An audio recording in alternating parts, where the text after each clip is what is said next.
Dans les rues animées de Montréal, au Canada, une ville où l'ancien côtoie le moderne, une histoire étrange et captivante allait bientôt capturer l'attention du monde entier. L'histoire commence par une vidéo amateur postée sur YouTube par un jeune homme nommé Théodore Véron, un étudiant en cinéma passionné par le surnaturel. Ce qui semblait être une simple expédition nocturne dans la vieille ville pour filmer des lieux abandonnés devint rapidement une enquête obsessionnelle autour d'un mystère inexpliqué. La vidéo débute avec Théodore marchant sous une pluie fine, sa caméra tremblotante capturant les ombres projetées par les lampadaires anciens. Sa voix, empreinte d'excitation et de nervosité, résonne alors qu'il explique son objectif: explorer un bâtiment abandonné appelé le Manoir des Ombres, connu localement pour ses légendes effrayantes.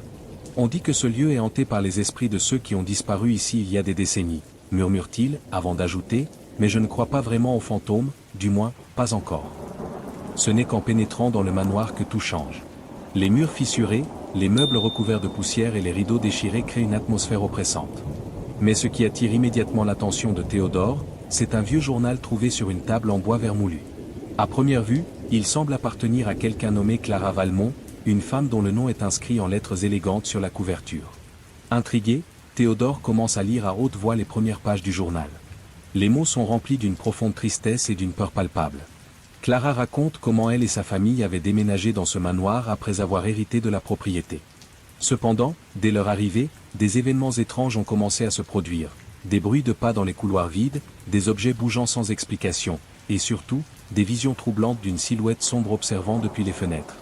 J'ai essayé de convaincre mon mari que nous devions partir, mais il refuse d'écouter, écrit-elle. Je sens que quelque chose ici nous observe, quelque chose de malveillant. L'authenticité du journal et les descriptions détaillées de Clara intriguent immédiatement Théodore. Il réalise que cette histoire pourrait être bien plus qu'une simple légende urbaine. La caméra continue à suivre ses mouvements alors qu'il explore davantage le manoir, découvrant des indices supplémentaires. Des photographies jaunies montrant Clara et sa famille souriant, une vieille clé rouillée cachée derrière un cadre tombé, et même des marques gravées sur les murs ressemblant à des symboles occultes. Mais ce qui rend la vidéo particulièrement immersive est la manière dont Théodore partage ses pensées intimes avec le spectateur. Et si Clara avait raison? Et si ce lieu abritait vraiment quelque chose de dangereux? Demande-t-il à un moment donné, sa voix vacillant légèrement. Son ton sincère et vulnérable crée un lien immédiat avec le public, suscitant à la fois curiosité et empathie. Peu après, Théodore entend un bruit distinct venant du deuxième étage. Des chuchotements indistincts, comme si plusieurs voix parlaient simultanément. Incapable de résister à l'appel du mystère, il monte prudemment les escaliers grinçants, chaque pas amplifié par le silence ambiant. Là-haut, il découvre une porte fermée à clé, décorée avec les mêmes symboles étranges qu'il avait remarqués auparavant. Avec une hésitation visible, il insère la clé rouillée dans la serrure. La tension monte à mesure que la caméra capte chaque détail. Le cliquetis de la clé, le grincement de la porte qui s'ouvre lentement, et enfin, une pièce vide mais étrangement glaciale. C'est là que la vidéo prend un tournant inattendu. Alors que Théodore scrute la pièce, la caméra capture brièvement une silhouette floue dans le coin supérieur droit de l'écran. Pendant une fraction de seconde, on peut distinguer des traits humains, mais ils disparaissent aussi vite qu'ils sont apparus. Théodore, visiblement secoué, murmure: « Vous avez vu ça ?» Ce moment marque le début d'une spirale d'événements inexplicables. La caméra filme des phénomènes de plus en plus fréquents, des portes qui claquent sans raison, des ombres mouvantes sur les murs, et même des voix lointaines appelant le nom de Théodore. Chaque scène est filmée avec une intensité croissante, capturant non seulement les éléments surnaturels mais aussi la détresse grandissante de Théodore. Son regard alternant entre fascination et terreur maintient le spectateur rivé à l'écran. En fin de compte, cette introduction magistrale pose les bases d'une intrigue complexe et fascinante.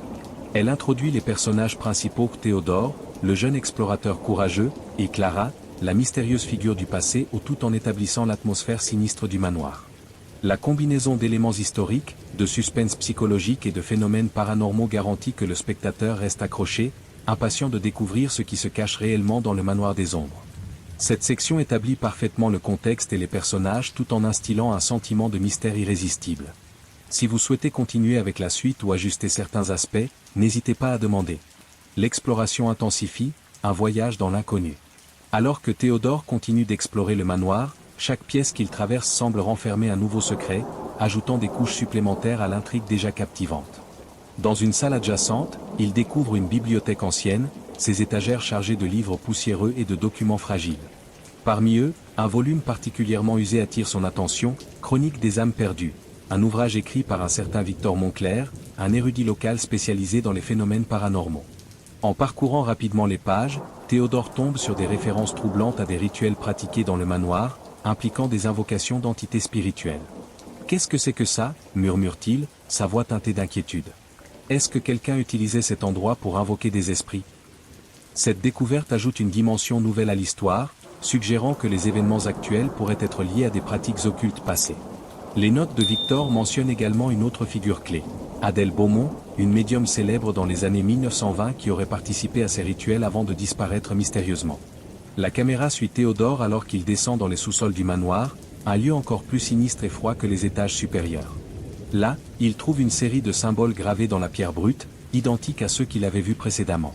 Ces marques semblent former un cercle complexe, probablement utilisé lors de cérémonies occultes.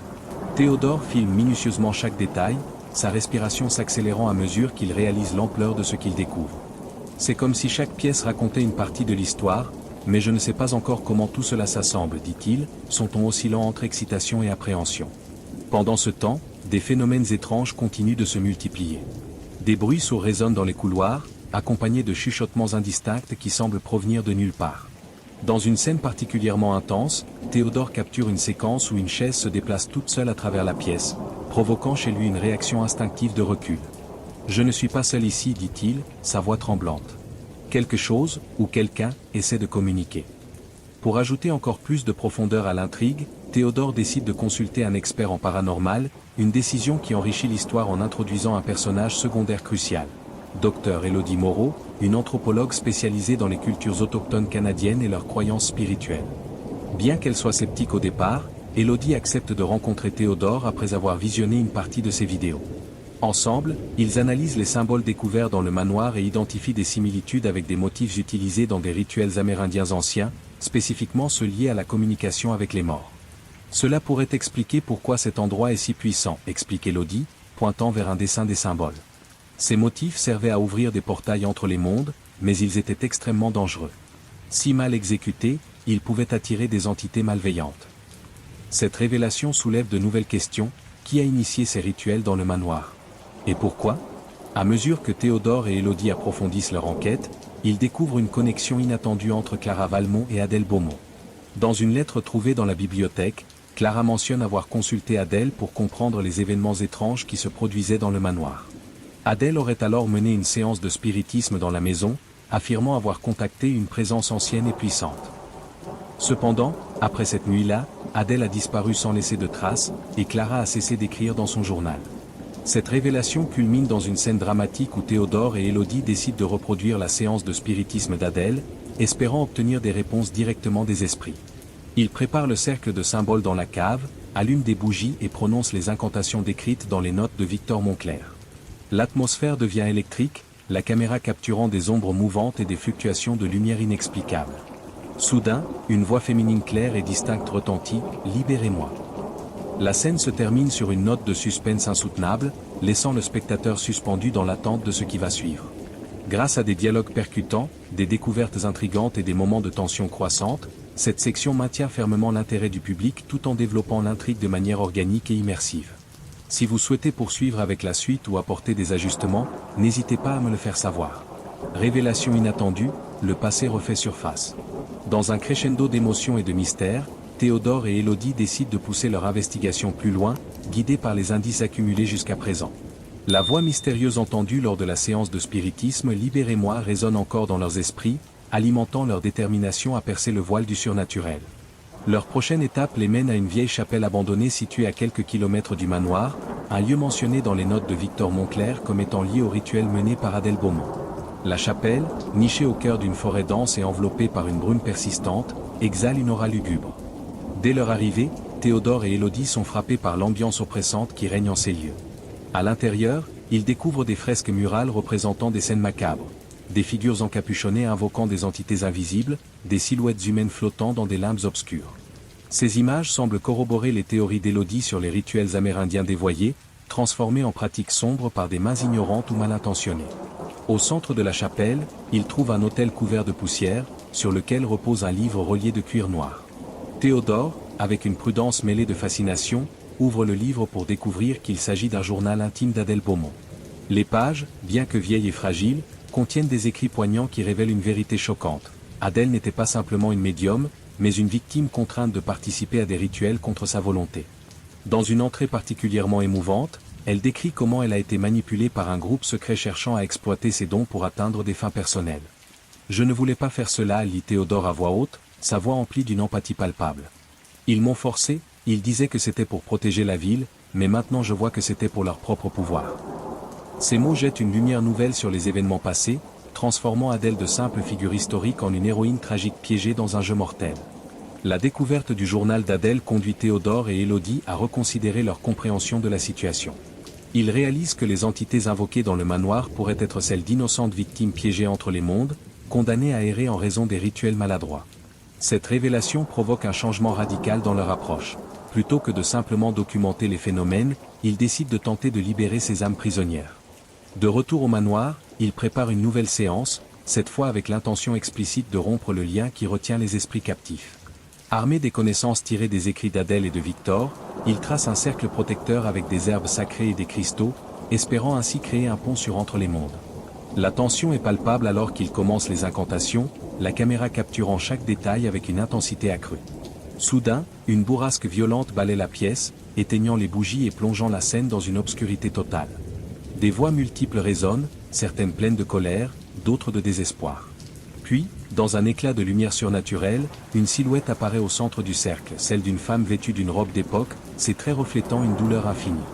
C'est Adèle Beaumont, ou du moins son esprit, venu pour transmettre un dernier message. « Merci » murmure-t-elle, sa voix douce mais chargée d'émotion. « Vous avez ouvert la porte.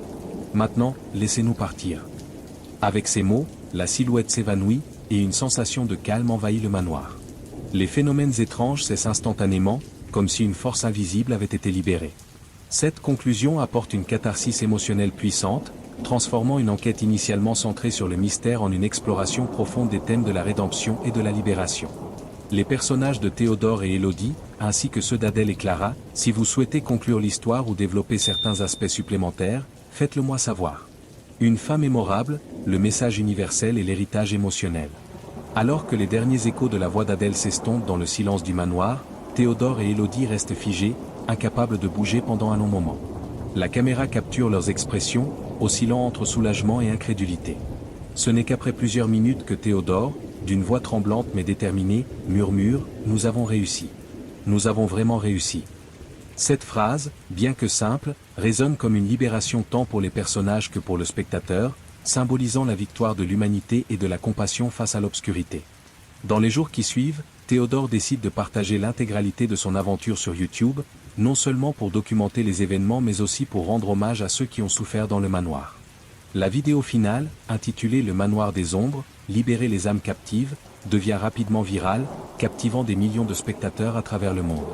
Ce succès n'est pas uniquement dû au phénomène surnaturel capturé mais aussi à la profondeur émotionnelle de l'histoire. Les spectateurs ne voient pas seulement une enquête paranormale, ils vivent une expérience humaine universelle, où des individus ordinaires transcendent leur peur pour accomplir quelque chose de significatif. La conclusion de l'histoire met en lumière plusieurs thèmes puissants qui résonnent profondément avec le public. Tout d'abord, la notion de réconciliation avec le passé est centrale. En aidant les esprits piégés à trouver la paix, Théodore et Élodie